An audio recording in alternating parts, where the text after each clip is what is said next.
Hey everyone, I'd like to apologise for not being able to make today's event. Firstly, I'd like to congratulate each and every one of you on the start of this new project. 2022 is looking very exciting for all of us.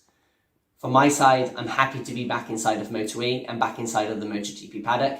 My objectives for this season is to go one better than my second position in 2019. Have a great day, looking forward to seeing you all very soon.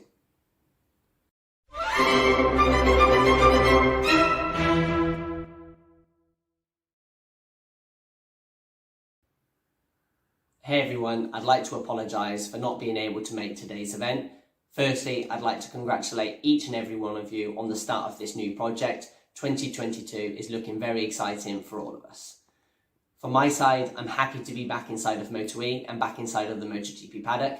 My objectives for this season is to go one better than my second position in 2019. Have a great day, looking forward to seeing you all very soon. One thing that is always difficult to appreciate is the invisible G-force acting on the driver's body. Corners like Pouhon, the very fast double left-hand corner in Spa, where the driver feels 3.1 G of force for 2.5 seconds. These long, sustained high G corners are the ones that really hurt the neck muscles, and they need very specific training. Your head with a helmet on is about 8 kilograms.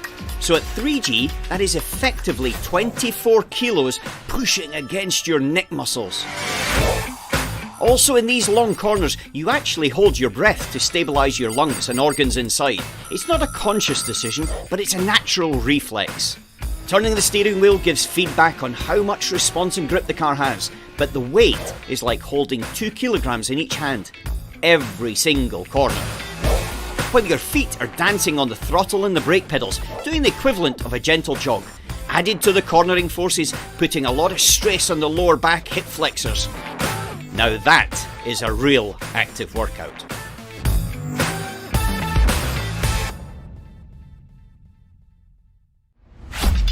Portimao is a roller coaster track that rises and falls at every corner, and this elevation makes the track spectacular. In the cockpit you sit very low with your eye line less than 1 metre from the ground, so your view and perspective is very different from driving a normal street car. In several corners you have blind apexes and also corner exits, and sometimes your only view is the sky as you power over the crest of the hills. The drivers have to commit the car with very clear precision on driving line and car rotation, taking into account the road camber and elevation change. Trying to be smooth on the throttle, keeping equal load on both rear tyres to avoid inner wheel spin or big slides, which overheat the rear tyres, cause tyre degradation, resulting in slower lap times. It's an old school driving and engineering challenge, but one every driver, every engineer, and all of us fans really enjoy.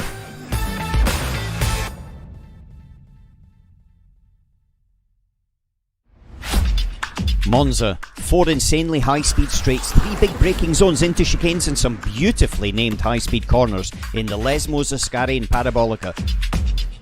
Just to add that little bit of Italian flavour. With this historic track combination, it is always a delicate engineering balance between just enough downforce to be late and stable in the big braking zones, carry the momentum in the high-speed corners while maintaining the tyre life. But being careful not to have too much aerodynamic drag, compromising your straight line speed for lap time and overtaking in traffic, and even a slight increase in fuel consumption. You have to have a firm but gentle touch in the cockpit, hitting the brakes hard with 80 kilos of force before releasing the pedal in a long, smooth, slow motion, helping to float the rear of the car in at corner entry to apex before progressively picking up the throttle just enough to tease the car to the edge of the grip as you exit the corner. It really is like high-speed dancing in the cockpit.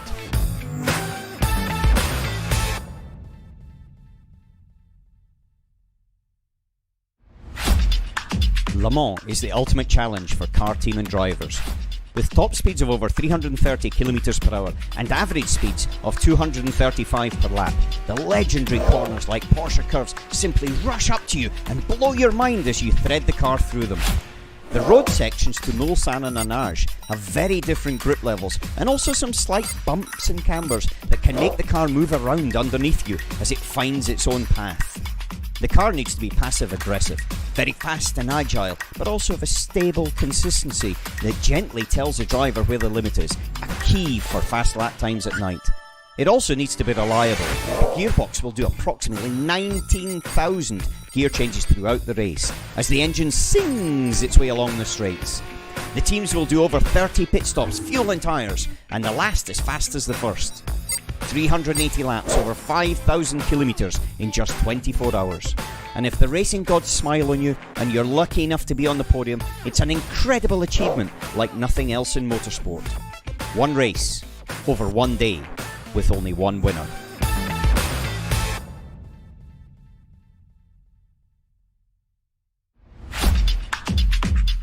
Bahrain is the workout of the season for the tyres. The track was laid with crushed granite stone from England that makes the surface the roughest of the year. A layout with some long high-speed corners like turn 11, the flat-out turn 12 or the ever-tightening turn 13, where you pull high lateral G-forces for several seconds, putting so much load and resulting energy into the tyre you can really feel it hurting and losing grip each lap. Then add in hard acceleration out of the super slow first and second corners or the infamous downhill left-hander at turn 10. These all cause traction issues. And all of this is baked with a little Middle Eastern sun's high temperatures throughout the day, resulting in the engineers having to think about tyre management in their race setup and the tyre engineers considering their strategy carefully for when it's best to double stint the tyres. The drivers, they have to be very patient and not simply attack onto the throttle or be over-aggressive with steering inputs and careful not to lock a brake. All of this completely against natural instincts. Whether it's 6 hours or 8 hours, the Bahrain track is one where the tyres are the key to the victory.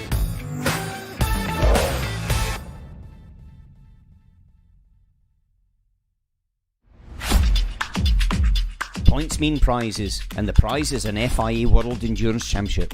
After 62 hours of racing, over 6 endurance races over a 6-month period, and over 10,000 kilometres raced, and it all comes down to the last weekend.